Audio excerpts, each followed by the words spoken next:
Folks, welcome back. We are not at the outer rim. We are not in the inner rim. We are on What's Trainwreck watching. And unless you've been keeping track, I'm pretty sure it has been about 800 days since we have had a new episode of Disney's hit series, The Mandalorian, checking in with Din Djarin. And of course, now that we know from the Book of Boba Fett, Grogu back in the mix. Speaking of my co-host, let's get him in here. Mr. Micah. The episode's out. It's been about, 36 hours since it released. Give me those knee-jerk reactions. How did it feel re-entering that Mandoverse? Oh, man. I love Mando so much. It's so great to just see him. And also hear Pedro Pascal's voice again, as I know that, I don't know if you're watching Last of Us yet, but now that I get him twice a week, like it was throwing me off a little bit to see him in the helmet. But it was amazing. It was like we talked about before. It kind of touched on everything that's great about this series. It gave us a little bit of sampling of to be like, hey, remember that we can do this just as well as anybody else, all these different things. And I think it's set up for a very, very interesting third season of, there's definitely some moving pieces that we're not even thinking about yet that are going to come into play.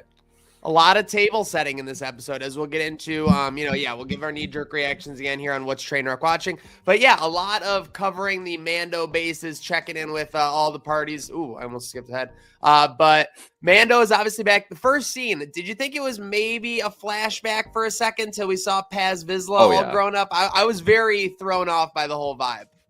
Yeah, I thought it was a flashback for sure. But then, of course, it's just a way to make Mando look like a badass coming in to save the day with that Nabooan ship. The fact that they gave him that ship, I think that happened in Boba, right? That was I don't remember the timeline of when he got the ship, but the fact that he's whipping around in that thing, it's just like, I feel like that's the biggest nostalgia that I get from this episode now, and everything else is just hearing like the sound of the Nabooian starfighter and everything. Seriously, that N1 is whipping around. When it looks like, I will say, normal Star Wars ships, X-Wings, Y-Wings, TIE fighters, they kind of fly with like a grace, like they're kind of flowing around there. When the N1 gets going, that's like a fighter jet. Like that's got like a Top Gun feel to me. Like they're zooming around. And that's a great point, because that's what it felt like when you hear it before you see it come in. You hear and you're like, oh shit. And so like we're gonna start getting those kind of moments.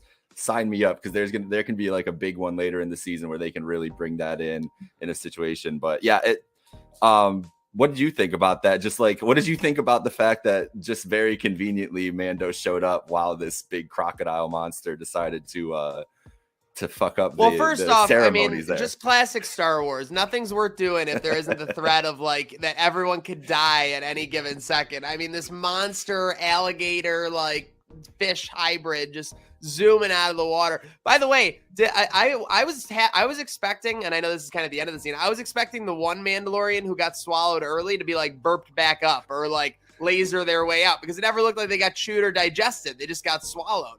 So it was very interesting. But yes, obviously, I did like seeing the background on the Mandalorians. It was very cool to see, the path that these kids go through now, again, because we talked about how there are different kind of cultures within the Mandalorians. There's different ways of doing things, customs, etc. But yeah, I love the scene. I mean, whether it's like, I would be lying if it wasn't even on Mando saving the day. It was when Grogu popped his head up in the little dome pod that I was like, yeah, let's go. Like, I mean, those two are just the ultimate tag team. And Mando takes care of business, and then Grogu's there for the fluffy feel-good stuff.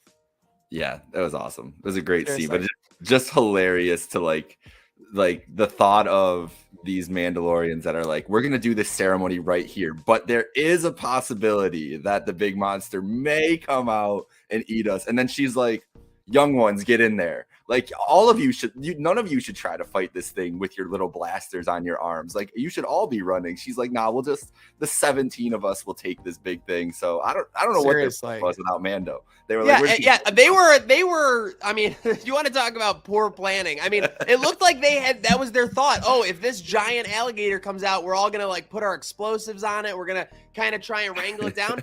No, none of those were working. So yeah, I mean, you were absolutely right to be concerned. And I actually am going to bamboozle you a little bit here. I'm going to introduce a new segment as we kind of roll along the episode. Buy or sell. The Mandalorians, again, I'm not talking about our Mando. I'm talking about the Mando, cult, the group.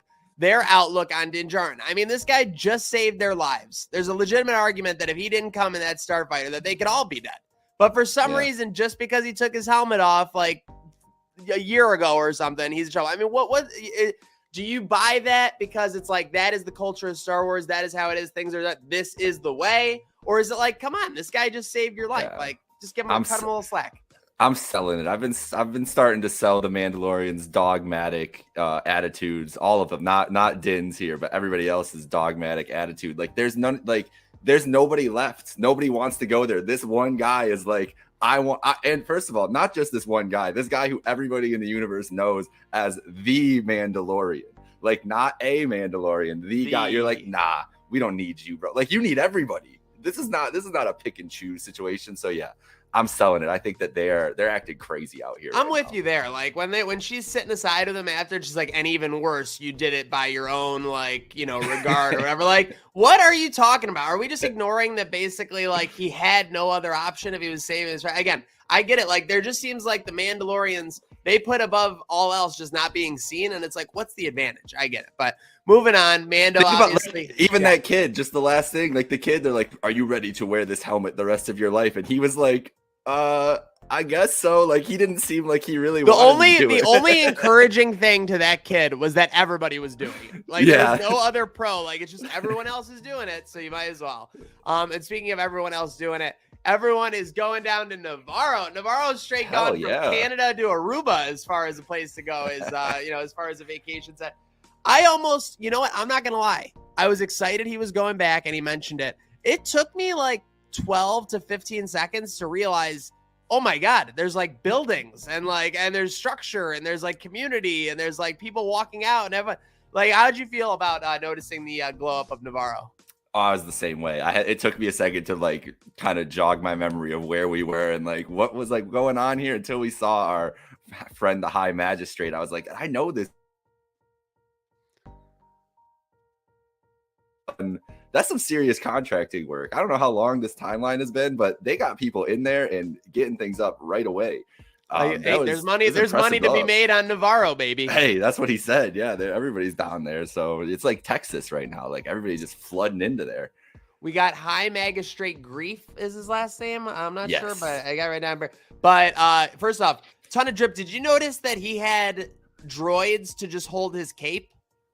I didn't notice that. That was unbelievable. I mean, this guy, awesome. He's absolutely pimped out. So it's good to see. Just a great character. I believe Carl Weathers' real name, right? Obviously, has just done a ton of roles again. And the way he has fit into the Mandoverse, like, there's just nobody else. It's like he's the warm blanket to like the Mando. Like, Mando, welcome back to Navarro. Like, he's trying to sell him on like hanging out. He's like, listen, we got this place by the beach. You and the little. Oh my God, we got some great storefront property. Yeah, for you and the little one. When he said this, I literally laughed out loud because I'm like, are they just making this up?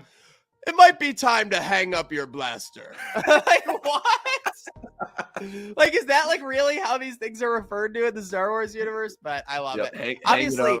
It was like he was trying to sell Mando a timeshare. I was getting sketched out a little bit. Well, it makes me think of like, is Mando like a celebrity? Like, is he like a Tom Brady in this scenario where he just goes out on the beachfront Navarro property? I mean, the rest of the the townhouses and the villas are gonna go instantly. You got people looking online at Zillow and everything. They're like, oh shit, the Mandalorian lives on Navarro. Like, we got to get there. That's great. Yeah. Zillow on Navarro is definitely popping off for sure. But it wasn't when the pirates and the space battle showed up. I'm trying to remember the name of the pirate that they were. Story of a big Western show as we got Maniac back in here. I just said, I don't know why this dude was trying to drink in a school so badly.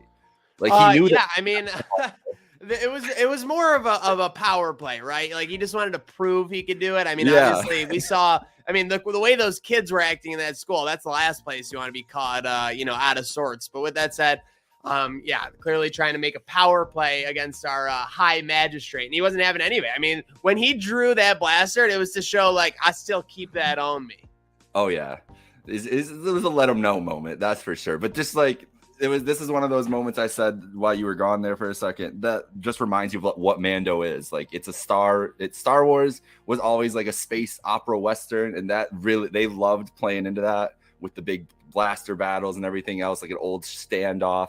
And we get that right away again, and we get Mando just chilling in the background. It's like the Enforcer, like, is there a problem here? Like, you know that he's just gonna clean shit up. Mando was literally so above that standoff. It was insane. He's like, does something need to happen here? And then obviously once it did, it was enough said. But yeah, so these guys, let's see, what is his name? Gorian Shard was obviously the leader here. So Mando takes care of business. They fly up. And again, it's kind of a little, mashup of everything that makes Mando Star Wars great. You have the pirates, you have the Western standoff with the gun, but then you get the space battle. This was a little bit of a hybrid of episode 2 and a little bit of the Mandalorian, flying through the asteroids, kind of doing a little bit of battle here.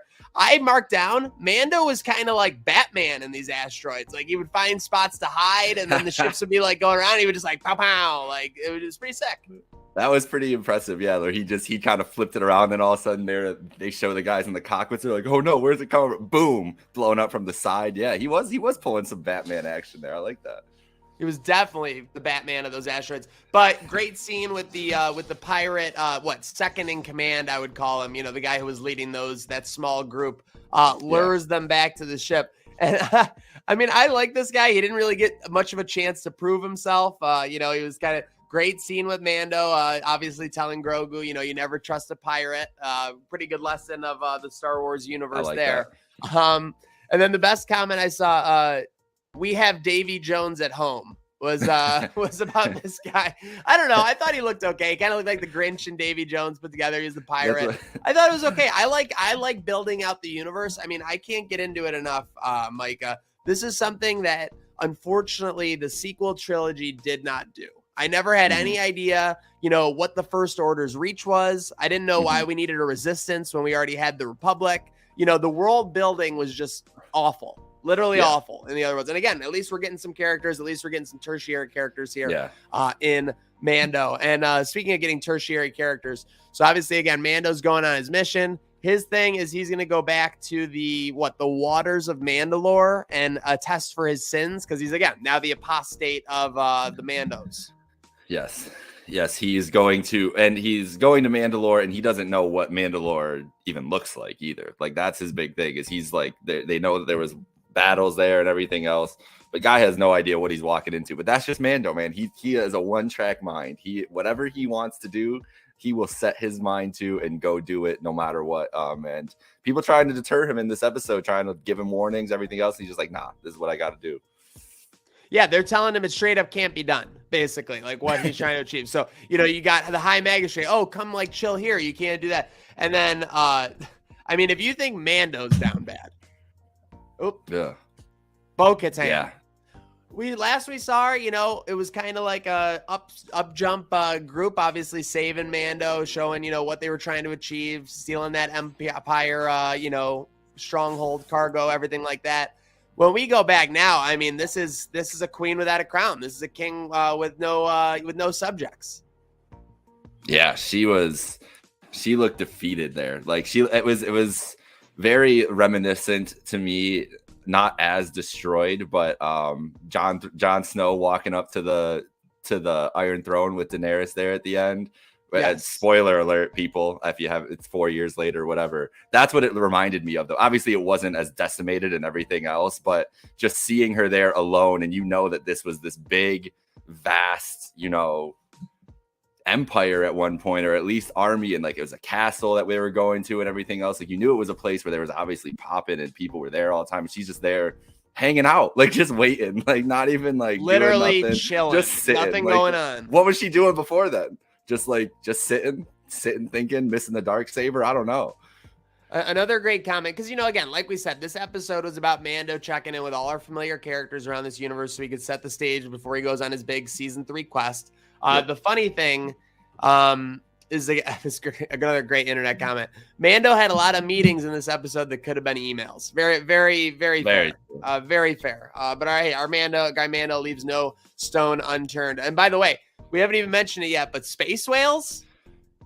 So that is, I didn't even know what that was until reading about it afterwards, but definitely think Grogu's taken over one of those things at some point in space. Wow. I think that's what we're getting. Grogu's going to use space whales. So those whales, apparently they are like that's how the Star Wars universe learned how to like navigate hyperspace, is because they can navigate hyperspace. So it was kind of like how people learn. It was like in the equal to like people learning to fly from like seeing birds and trying to figure that out. Like that's apparently how they figured out hyperspace. So that's why they were seeing him. Don't know if that was a vision or like he actually saw him there, but that's what I'm thinking with the Rain Core and everything else he started has the Force connection with the animals or the creatures and everything. Could see that coming into play there. Yeah, I mean, there's going to be a lot coming into play. You got obviously Mando going to Mandalore, but again, to me, it's about all the other characters. I have 2 predictions I want to get out there. One, the High Magistrate's going to be put in a tough position because his whole thing was he was battling to get Navarro to where it is now. I think it's a lot harder to keep something than to get it there, is my opinion on the state of affairs there. So we'll see if the Pirates, come answer back. Are they going to just like unleash hell on Navarro after they lost all their men there? And, Mando, who came from Navarro, took him out. We'll see. The other thing, I fully expect in this season that Bo-Katan will challenge Mando for the Darksaber. I think there's nowhere left to go after that first episode. She needs the Darksaber. She needs it to be a leader of her people. That's the way she views it. That's her only way to come back up, in my opinion. Maybe Mando finding Mandalore and bringing them back to prominence might have something to do with that. Could help out of that. But those are my 2 predictions for the rest of the season. No fate. You don't think the face turn? You don't think he comes back from Mandalore and she's like, oh my gosh, like I don't think so. Maybe I think they're gonna double dip on that. It's just gonna be like last season when he got it from Moff Gideon and he's like, oh, you could just have it, and like everyone around like knew that wasn't the case. Like I think there's gonna be something where he's gonna think in his mind like, oh, we brought this back, we could bring like our people back, and she's gonna be like, no, like without that, like I can never, it's I can't lead without that. Yeah. Yes. Can see that. It's very interesting though. She was just, you could tell like very, very much, she's not going away. She's going to be back, but felt like a villain, like start, like just looking at her, just nothing to lose at this point. Right. Like literally nothing to lose and needs to gain. So that's, again, that's why I'm a little worried for our friend Bo hanging out on the throne. Besides that, any other expectations from you remainder of the season coming up? Man, I think that we're going to get just a lot more Grogu. I mean, we have to get more follow-up on Grogu and what he learned from Luke, even just in that little bit of time. And maybe even more Luke and Ahsoka and whoever else is going to get involved there. I'm assuming Ahsoka is going to be involved at some point in this season, knowing that we have the Ahsoka show coming later in the year. So I think some more Grogu Force Jedi things, because I don't think that's not going anywhere, obviously, right? Like he's not...